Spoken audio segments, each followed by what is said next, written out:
நம்முடைய ஆண்டவரும் இரட்சகரும் கர்த்தருமாகிய இயேசு கிறிஸ்துவின் நாமத்தினாலே இந்த காலை வேளையில உங்களுக்கு வாழ்த்துதலையும் வணக்கத்தையும் ஸ்தோத்திரங்களையும் கூறிக்கொள்ளுகிறேன். உன் கண்களை ஏறெடுத்து பார். பரலோகத்தில் இருக்கிற தேவன் பரிசுத்தமானவர். பாவிகளுக்கு தம்முடைய வழியை போதிக்கிறவர். பாவிகள் மனம் திரும்பும்படியாய் விரும்புகிறவர். அதே நேரத்திலே பாவத்தை வெறுக்கிறவர். அப்படிப்பட்ட பரலோகத்தின் தேவனை நம்முடைய இரட்சகராக, நம்முடைய மீட்பராக, நம்முடைய தேவனாக, நம்முடைய வழிகாட்டியாக, நம்முடைய ஒளியாக, நம்முடைய ஜீவனாக நாம் பெற்றிருக்கிறோம். நாம் அவரிலே தான் சென்று நாம் நிறைவடைய இருக்கின்றோம். ஆகையினாலே நாம் அவரை நோக்கி எப்பொழுதும் ஜெபிக்கிறவர்களாய் இருக்க தேவன் விரும்புகிறார். இந்த நாளின் தியானத்துக்கு நான் எடுத்துக்கொண்ட வேத பகுதி யோவான் 9ஆம் அதிகாரம் 31ஆம் வசனம். பாவிகளுக்கு தேவன் செவி கொடுப்பதில்லை என்பதாகும். அந்த வசனம் இப்படி சொல்லுகிறது: பாவிகளுக்கு தேவன் செவி கொடுக்கிறது இல்லை என்று அறிந்திருக்கிறோம். ஒருவன் தேவ பக்தி உள்ளவனாயிருந்து அவருக்கு சித்தமானதை செய்தால் அவனுக்கு செவி கொடுப்பார். இயேசு கிறிஸ்துவின் ஊழிய காலத்துல பிறவி குருடன் ஒருவன் இயேசுவினிடத்திலே கொண்டு வரப்பட்டான். இயேசு கிறிஸ்து அவனுடைய கண்களிலே சேற்றை பூசி சீலோவாம் குளத்திலே போய் கழுவும்படி கட்டளையிட்டார். அவன் அவ்விதமாய் சீலோவாம் குளத்திலே போய் கழுவி பார்வையடைந்தவனாய் அவன் திரும்பி வந்தான். அவன் இயேசு கிறிஸ்துவை முகமுகமாய் பார்த்திருக்க வந்தான். இப்படி அவன் ஒரு நல்ல பார்வையை பெற்றுக்கொண்டான். உடலுக்கு விளக்காகிய கண் ஒளியை அவன் பெற்றுக்கொண்டான். கண் ஒளி இல்லாதவனாய் இந்த பூமியிலே குருடனாய், மனிதர்களை பார்க்க முடியாதவனாய், தேவன் படைத்த படைப்புகள் எல்லாவற்றையும் பார்க்க முடியாதவனாய், தேவனுடைய அழகை காண முடியாதவனாய், அனுபவிக்க முடியாதவனாய் இருந்த அவனுடைய வாழ்க்கையிலே கர்த்தராய் இயேசு கிறிஸ்து அவனுடைய உடலுக்கு விளக்காகிய கண் ஒளியை கொடுத்து அவன் எல்லாவற்றையும் காணும்படி செய்தார். ஆனால் அவன் கர்த்தராகிய இயேசு கிறிஸ்துவை பார்க்கவில்லை.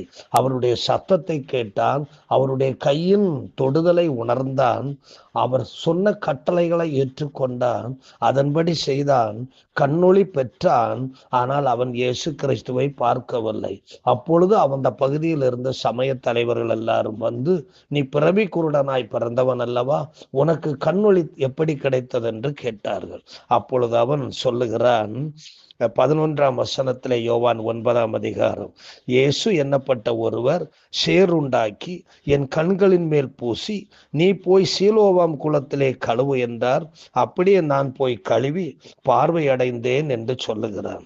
என்றாலும் அவர்கள் விட்ட பாடில்லை. திரும்பவும் அவனிடத்திலே கேட்கிறார்கள். அவனும் நிறைய பதில்களை எல்லாம் அவர்களுக்கு சொல்லுகிறார். என்றாலும் அவனை விடவில்லை. ஏன்னா இயேசுவை கிறிஸ்து என்று எவனாவது அறிக்கை பண்ணினாங்கன்னா அவங்களை யூத சமயத்தை விட்டு வெளியே தள்ளிடுவாங்க. இவன் அந்த மாதிரி ஏதாவது பண்ணான்னா இவனை வெளியே தள்ளணும், இவனுடைய குடும்பத்தை வெளியே தள்ளணும்னு அவங்க முயற்சித்து பண்ணி கொண்டிருக்கிறாங்க. இவனும் பல பதில்களை அவர்களுக்கு சொல்லுகிறான். 25ஆம் வசனத்துல சொல்லுகிறான், அவர் பாவி என்று எனக்கு தெரியாது, நான் குருடனாயிருந்தேன், இப்பொழுது காண்கிறேன் என்று சொன்னார். அது மட்டுமல்ல, நான் முன்னமே உங்களுக்கு சொன்னேன், நீங்கள் கேளாமற் போனீர்கள், மறுபடியும் கேட்க வேண்டியதென்ன, அவருக்கு சீசராக உங்களுக்கு மனதுண்டோ என்று கேட்டார். அவர்கள் சொல்லுகிறார்கள், நீ அவனுடைய சீசன், நாங்கள் மோசேயினுடைய சீசர். மோசேயோடு தேவன் பேசினார் என்று அறிவோம், இவன் எங்கே இருந்து வந்தவன் என்று அறியோம் என்று சொன்னார்கள். அதற்கு இந்த பிறவி குருடன் சொல்லுகிறான், அவர் என் கண்களை திறந்திருந்தும் அவர் எங்கே இருந்து வந்தவர் என்று நீங்கள் அறியாதிருக்கிறது ஆச்சரியமான காரியம். பாவிகளுக்கு தேவன் செவி கொடுக்கிறது இல்லை என்று அறிந்திருக்கிறோம். ஒருவன் தேவ பக்தி உள்ளவனாயிருந்து அவருக்கு சுத்தமானதை செய்தால் அவனுக்கு தேவன் செவி கொடுப்பார். பிறவி குருடனுடைய கண்களை ஒருவன் திறந்தான் என்று உலகம் உண்டானது முதல் கேள்விப்பட்டதில்லையே, அவர் தேவனிடத்திலிருந்து வராதிருந்தால் ஒன்றும் செய்ய மாட்டாரே என்று சொன்னான். அப்பொழுது அவர்கள், நீ முழுவதும் பாவத்துல பிறந்த நீ என்று சொல்லி அவனை சபையை விட்டு வெளியே தள்ளிவிட்டார்கள். அவன் சொல்லுகிற அந்த வார்த்தையை தான் என்ற நாளிலே நாம் தியானிக்கிறோம். பாவிகளுக்கு தேவன் செவி கொடுப்பதில்லை. ஒருவன் பாவத்திலே வாழ்வான் என்றால், அக்கிரமத்திலே வாழ்வான் என்றால் அவனுக்கு தேவன் செவி கொடுப்பதில்லை. யார் பாவி? பைபிள்ல ஒரு 3 பகுதிகளை இன்றைக்கு நாம் தியானிக்கிறோம். விசுவாசத்தினால் வராத யாவும் பாவம் என்று ரோமர் 14ஆம் அதிகாரம் 23ஆம் வசனத்திலே சொல்லப்பட்டிருக்கிறது. இயேசுவை விசுவாசிக்காத யாவரும் பாவிகளாய் இருக்கிறார்கள். ஏனெனில் ரோமர் 10ஆம் அதிகாரம் 9ஆம் வசனம் சொல்லுகிறது, கர்த்தராய் இயேசுவை நீ உன் வாயினால் அறிக்கையிட்டு தேவன் அவரை மரித்தோரிலிருந்து எழுப்பினார் என்று விசுவாசித்தால் நீ ரட்சிக்கப்படுவாய் என்று சொல்லப்பட்டிருக்கிறது. இயேசு ஜீவனுள்ள தேவனுடைய குமாரனாகிய கிறிஸ்து என்று நம்பி அறிக்கையிடுவதே விசுவாசமாகும். இந்த விசுவாசத்தினால வராத யாவும், இயேசு கிறிஸ்துவை விசுவாசிக்காத யாவருமே பாவிகளாகவே தான் காணப்படுகிறார்கள். இரண்டாவது, கட்டளைகளை மீறுவது பாவம். 1 யோவான் 3ஆம் அதிகாரம் 4ஆம் வசனத்திலே சொல்லப்பட்டிருக்கிறது, தேவனுடைய கட்டளைகளை மீறுவது பாவம். தேவன் ஆதியிலே 10 கட்டளைகளை கொடுத்திருக்கிறார். அதோடு கூட இயேசு கிறிஸ்து அன்பின் கட்டளைகளை நமக்கு கொடுத்திருக்கிறார். ஒருவருக்கொருவர் அன்பு கூறுகிற கடனே இல்லாமல் வேறு ஒன்றிலும் கடன்படாதீர்கள் என்று சொல்லி இருக்கு. தேவனை அன்றி, இயேசு கிறிஸ்துவை அன்றி வேறு எந்த தெய்வங்களையும் கும்பிடக்கூடாது. இயேசுவின் நாமத்தை வீணிலே வழங்கக்கூடாது. ஓய்வு நாட்களை பரிசுத்தமாய் ஆசரிக்க வேண்டும். விபச்சாரம் செய்யக்கூடாது. பெற்றோரை கனம் பண்ண வேண்டும். இப்படி ஆண்டவர் 10 கட்டளைகளையும் கொடுத்திருக்கிறார். ஒருவர் அன்பு கூறுகிற கட்டளைகளையும் கொடுத்திருக்கிறார். இப்படி தேவனுடைய கட்டளைகளை மீறுவோம் என்றால் நாம் பாவிகளாகவே காணப்படுவோம். அவருடைய கட்டளைகள் தான் நம்மை பரலோகம் வரையிலும் சேர்ப்பதற்கு வழிநடத்தக்கூடிய இந்த பூமியிலே தேவன் தந்திருக்கிற உபகரணங்களாய் இருக்கிறது. மூன்றாவது, அநீதி எல்லாம் பாவம், அக்கிரமம் எல்லாம் பாவம், பொல்லாப்பானவைகள் எல்லாம் பாவம். 1 யோவான் 5ஆம் அதிகாரம் 17ஆம் வசனத்துல சொல்லி இருக்கு, எல்லா அநியாயங்களும் அநீதிகளும் அக்கிரமங்களும் பொல்லாப்புகளும் துன்மார்க்கங்களும் பாவங்களாகவே கருதப்படுகிறது. அவைகளை செய்கிறவர்கள் பாவிகளாகவே காணப்படுகிறார்கள். அக்கிரமம் செய்கிறவன் பாவியாய் இருக்கிறான். ஆதியிலிருந்து பிசாசானவன் இப்படி அநீதியும் அக்கிரமும் அநியாயம் செய்வதற்கு மக்களை தயார்படுத்தி கொண்டிருக்கிறார். இப்படிப்பட்ட பொல்லாப்பான காரியங்களை செய்வதற்கு தங்களை ஒப்பு கொடுக்கிறவர்கள் பாவி என்று அழைக்கப்படுகிறார்கள். ஆகவே இப்படிப்பட்ட பாவிகள் மனம் திரும்புவதற்காக மட்டும்தான் தேவன் இடம் கொடுத்திருக்கிறார்.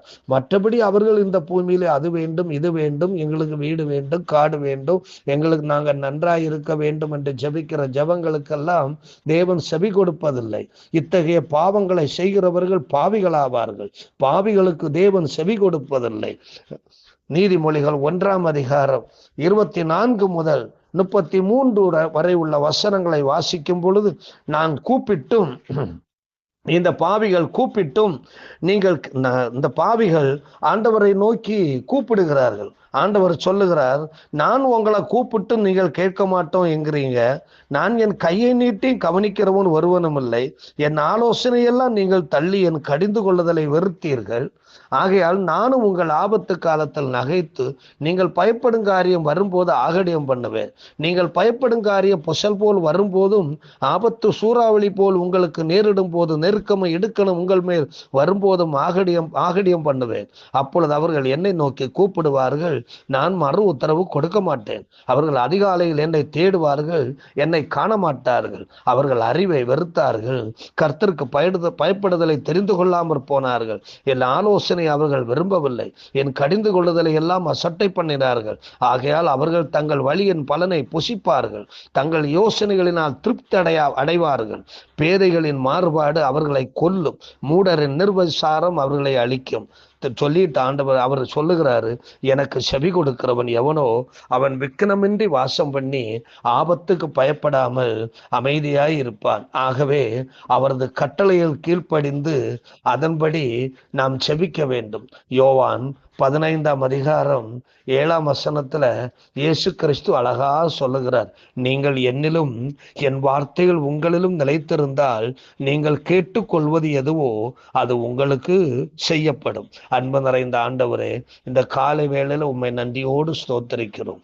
பாவிகளுக்கு தேவன் செவி கொடுப்பதில்லை. ஒருவன் தேவ பக்தி உள்ளவனாய் இருந்து தேவனுக்கு பிரியமானதை செய்தால் அவனுக்கு செவி கொடுக்கிறார் என்று ஒரு பிறவி குருடனிடத்திலிருந்து வெளிப்பட்ட இந்த வார்த்தை எங்களுடைய இருதயங்களை தைக்கிறதா இருக்கிறது. நாங்கள் எந்த விதத்திலும் பாவமான காரியங்களுக்கு உடன்படாதபடிக்கு கர்த்தராகிய இயேசு கிறிஸ்துவின் அடிச்சுவடுகளை பின்பற்றி உம்முடைய ராஜ்யத்திலே வந்து சேருகிற பிள்ளைகளாய் இருக்க தேவரீர் எங்களுக்கு உதவி செய்யும். எங்கள் ஜெபங்கள் எப்பொழுதும் கேட்கப்படுகிறதா இருக்க நீர் எங்களிலும் நாங்கள் உங்களிலும் நிலைத்திருக்க உதவி செய்யும். இயேசு கிறிஸ்துவின் மூலம் கேட்கிறோம் இரக்க நிறைந்த பரமபிதாவே, ஆமென். God bless you.